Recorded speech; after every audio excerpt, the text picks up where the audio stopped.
our latest edition of Life Lessons with Tired Here and Tired More Here. Right? I don't know what I'm doing. You sound like me. Man. The trouble you used to get into when you were a kid, Yeah. it's nothing. Nothing compared to what's out there now. It's a different world. It is, and I don't really like it. I really, truly don't like it. But as I've said before, I don't like it either, but I still think it's kind of a evolution, generational thing. Things change. Remember the line, this is the best of all possible worlds? I still believe that. But there's a lot more rocks in the road than I remember. Speaking of rocks, so I'm I don't want to be down. I'm going to keep us down because I think it's an important issue concerning people of our age. The C word. Cremation? Well, that comes after this. So I'm up in Lamoni, Iowa, and my brother's daughter had just revealed that she's pregnant. So in a moment of jubilation, everybody's shooting it. I'm shooting it with my phone because that's what we do these days. I'm capturing the moment. My brother turns to me and says, "Call your oldest brother." And I said, "Why?" He goes, "Well, he'll tell you." And of course I panicked and went, "Well, is it good or bad?" He goes, "Well, let him tell you." I go, "Well, come on." He goes, "He's got cancer." Oh, the big C. You didn't say the big C. Well, and then I got to be honest, Dave. My eyes welled up and I started crying. And he's 73, I believe, my brother JD. And I was like, "What?" Because in our day, when you heard the C word, you automatically thought of the D word. It hasn't changed a heck of a lot. Well, I think it has, with progress being made. So, of course, I was a wreck. And my brother says to me, "Well, that's why we didn't want to tell you, because we knew you'd freak out and you'd get emotional." So I called my oldest brother, the next day, and he told me that it's prostate cancer and that the doctors told him point blank he's got 80% chance they got it early. It's just centralized in his prostate. He's going to get radioactive seeds injected, I believe, in September, which will attack the cancer cells. So, of course, we're all concerned, but he really put a good face on it, so to speak. But yeah, it just makes you think. Remember Matt Kelly? Died of cancer. Good friend Jeff Radcliffe just died like a few months back. So I just feel like as we get closer to whatever, you think about that stuff. Doug Fackler died of cancer 2.5 years ago. He went quick at prostate. How many times have I worked as a handheld camera guy for Creighton basketball, football, baseball games at the College World Series, and they would have that pink out or that cancer night, and everybody would hold up the cards, and you'd see names on them, and I've seen names on them, the people that I know. And now all of a sudden, prayers, not going to panic, going to think good thoughts, but now all of a sudden it's affected someone in my family. So immediately I called my doctor or sent him a message in what's called the portal and said, "Hey, my brother's been diagnosed. Do I need to be tested?" And he said, "Well, you get your full checkup every year and you're also cancer screened." So I'm going in a couple of weeks it just makes you pause whatever you're doing in life and you just go, wow.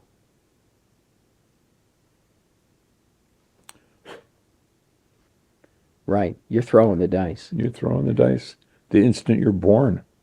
Well, I just think more, not to laugh, but more so as we get to be our age, you do think about that stuff more. Mortality, life, death, sickness, Don't you? Let me put it as cleanly as I possibly can. Cleanly. Once you're born, someday something is going to kill you. It's the clock that we're watching for this show. It's like the NFL That's draft. the other clock. That's the countdown clock. Well, I it's prefer the clock that goes up. no, it's a countdown to the end.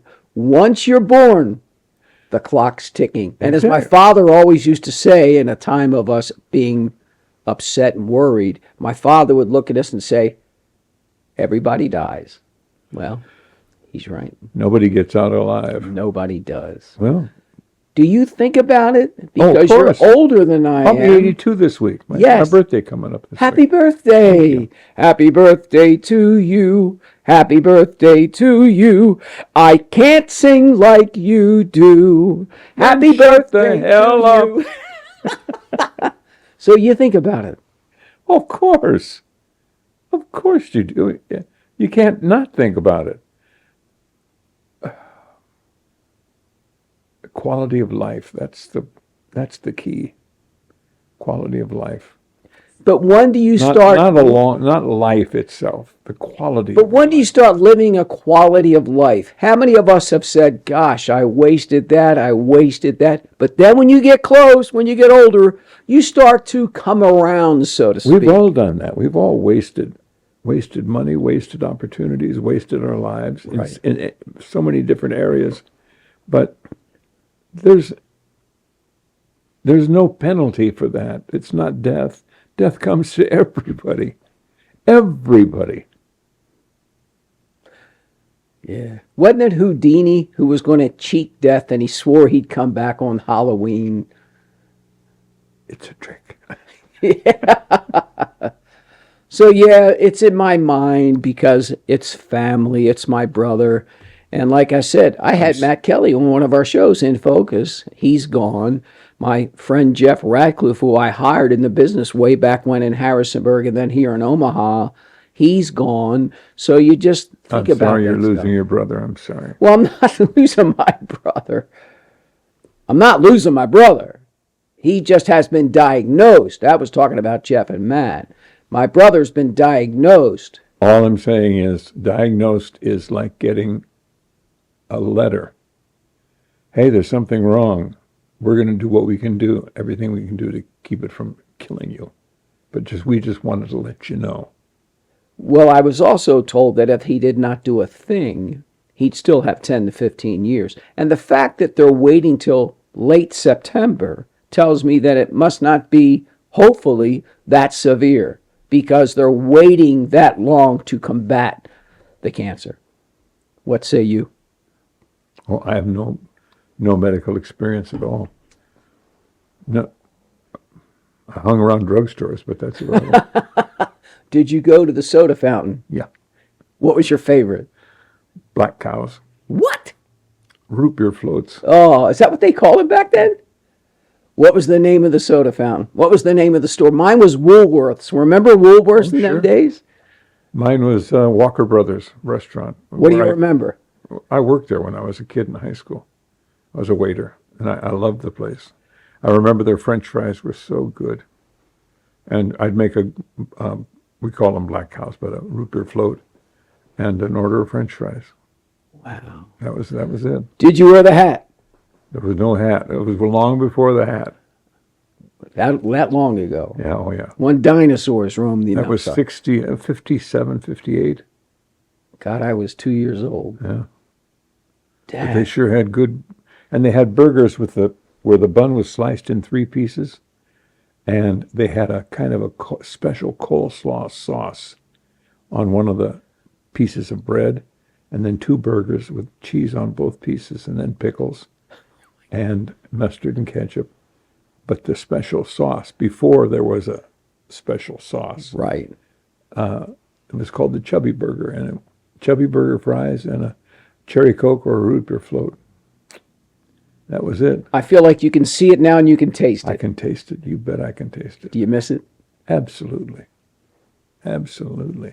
Now, although there were actually 3 Walker brothers who owned a small string of restaurants in the Chicago area. One up in Waukegan, one up on Waukegan Drive. Green Bay Road had one. Central Street had one that I worked at.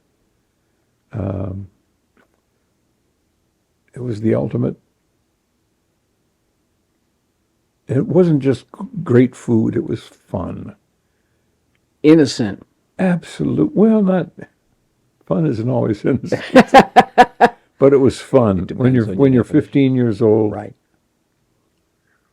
And I think about the characters, and I've given speeches about the people that I met at Walker Brothers and worked for and worked with, and they're still as funny today. As Where they did were. you fit in?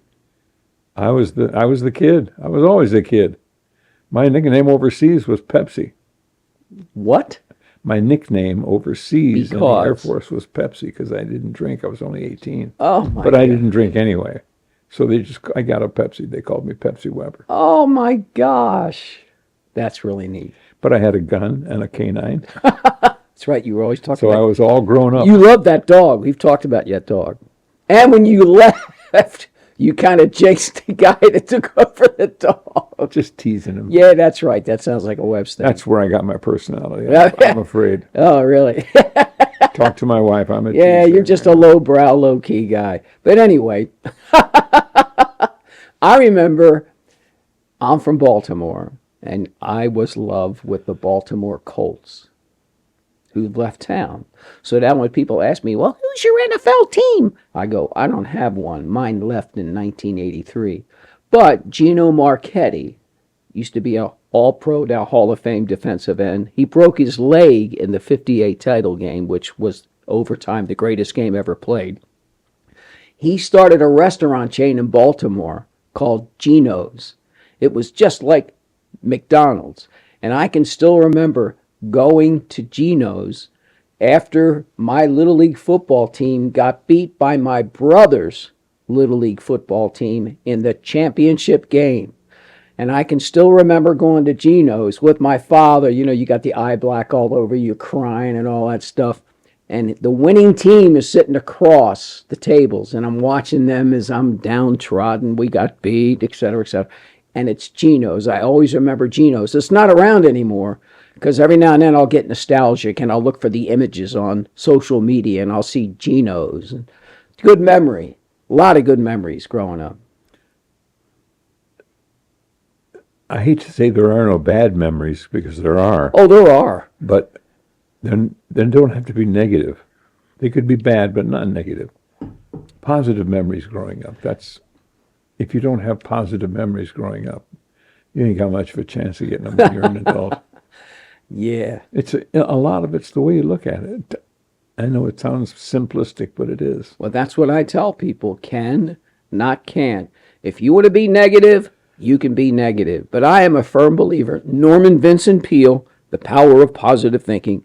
If you think good thoughts, if you try to look at the bright side, always look on the bright, maybe, that's right, maybe good things would happen. So I try not to live my life down here.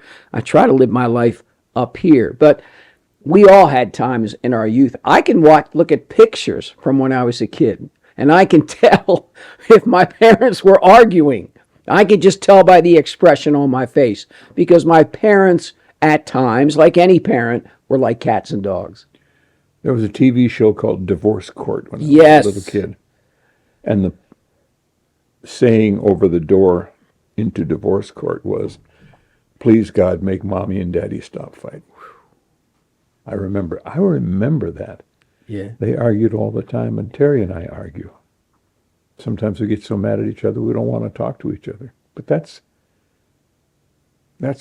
our fault that we can't communicate without arguing. That things make us so angry. But that's what it said on the portal of that door, and why do I remember that? Why? 80 years later. Why? 85 years Why later. do you think you remember I it? don't know. Because it's true. I just How know many kids that- out there you think have prayed to God to make the mom and dad stop fighting? Well, I know I did. And my dad liked to indulge a little bit, and I think that's Mine where too. I got that from, because I don't drink and I don't smoke. And my father's side, they like to indulge and they like to party. And I think subconsciously that affected me. And then I got into sports and played sports, and I just never did. But man, my dad, I love my dad. He died 96. I miss my dad. I think of a lot of his sayings and use them and utilize them and say them even today.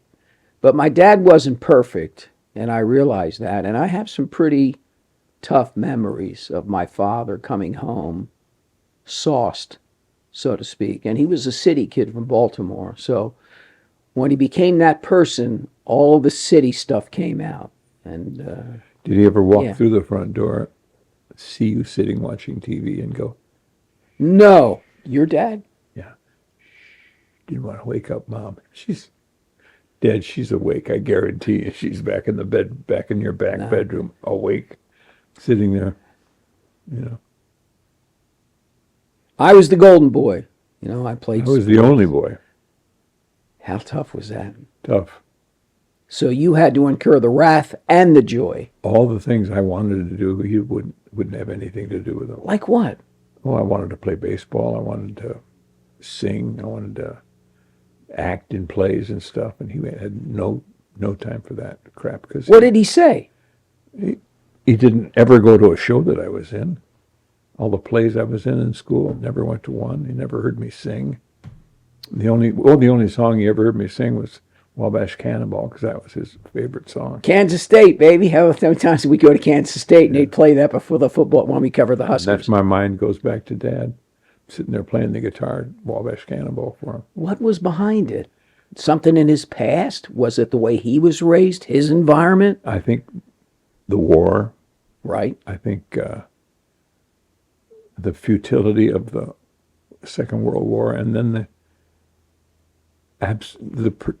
absolute futility of every war after the Second World War, Korea, Vietnam, the Middle East. None of them eliminated an evil person like Adolf Hitler from the So you think war, war. the 1,000-yard stare, as they used to call it, that all still lived within your father. absolutely. And it was hard for him to let it go. And it influenced him to do this and to not necessarily support his son. Well, to be a strict person with me. I had two sisters I thought got away with murder all the time, but not his son. You know, and he I can't fault him completely, because this is what I grew up to be. Right. I like me. So do a I lot have a of problem with me. everybody loves you. Oh, stop. They do. Really? Yes.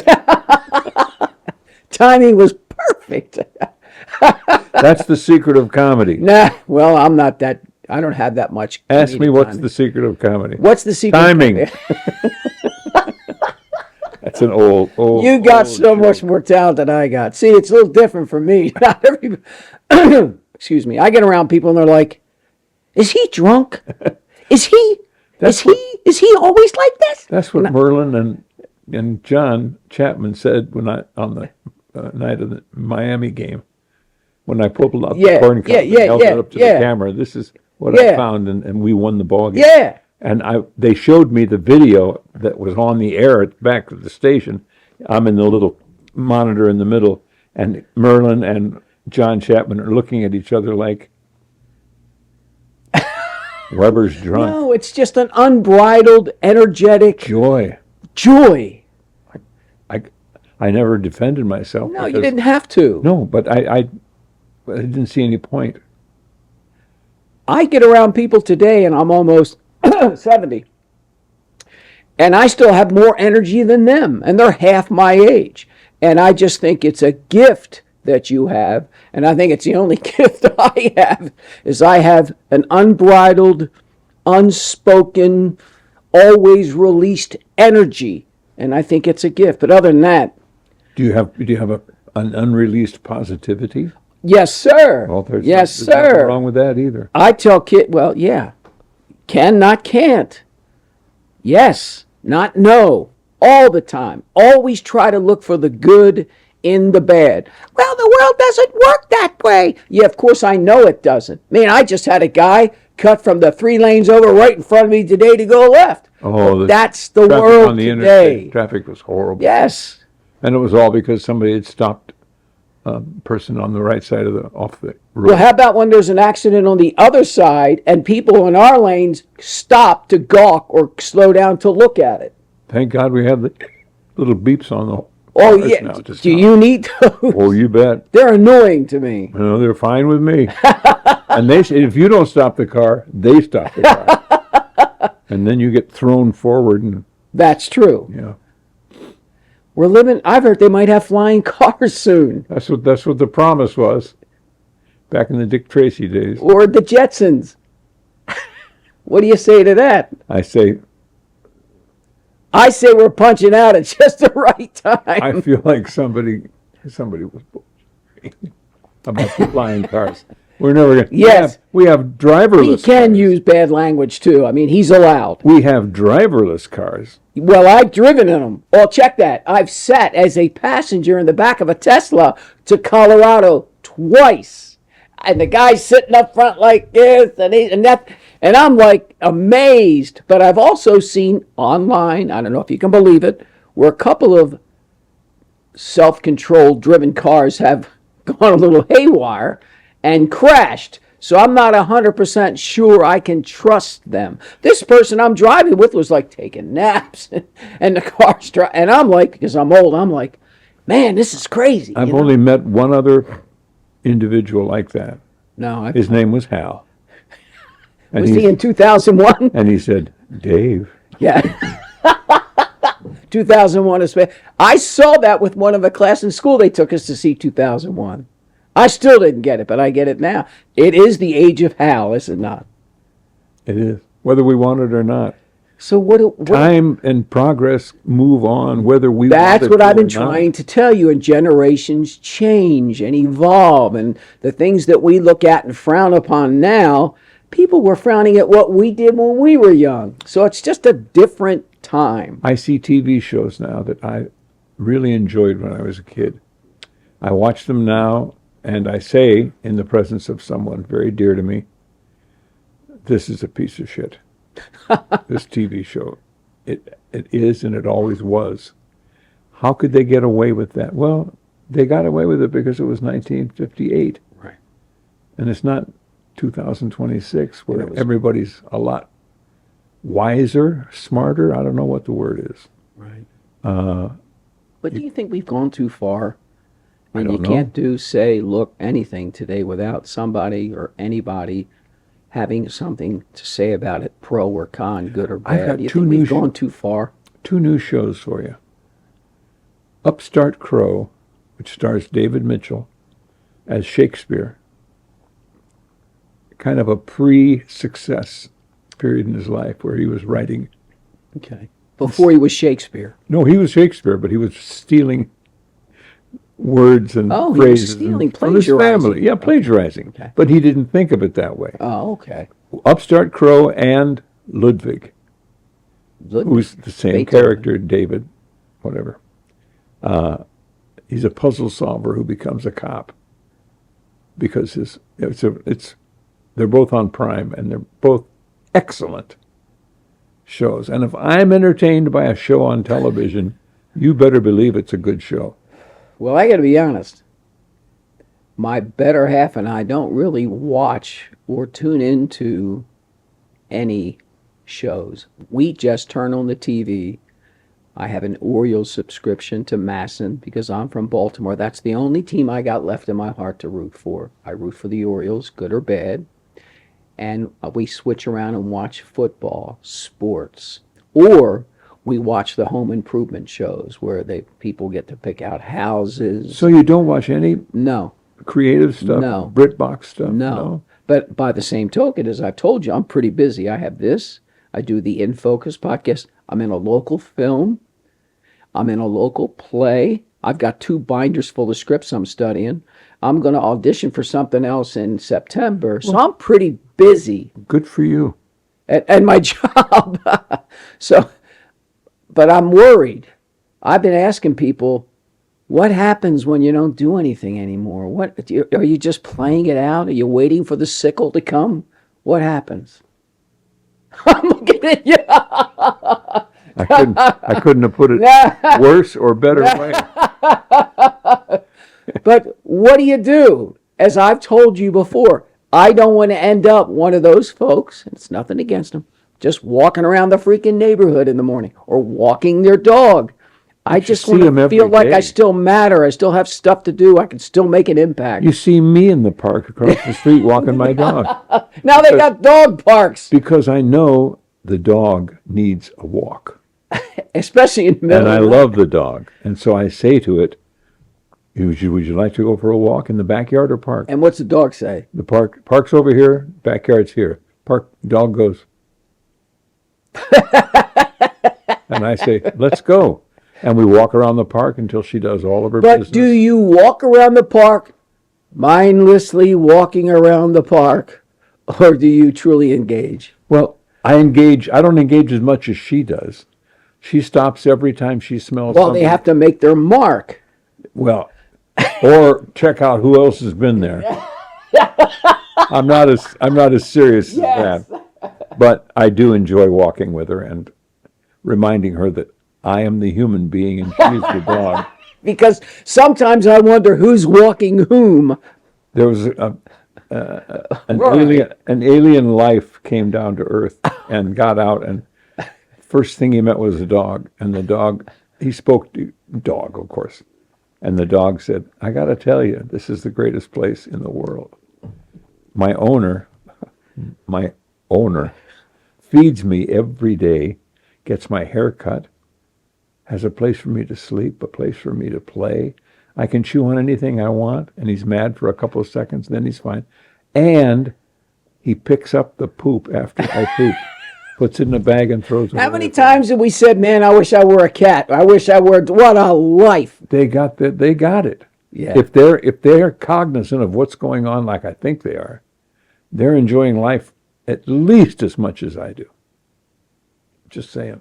And the guy from the outer space says, no kidding. And the dog says, this is paradise. He does everything for me, and he loves me, and he forgives me when I screw up. And so I treat him the same way. I love him, and I forgive him when he screws up. And that's our relationship. And then he says, I hear him say, dogs, they're deep. They're my favorite living things on earth. Golden retrievers. Holy cow. Are you kidding me? Wow. They help handicapped people and Yes. yeah. Comfort dogs.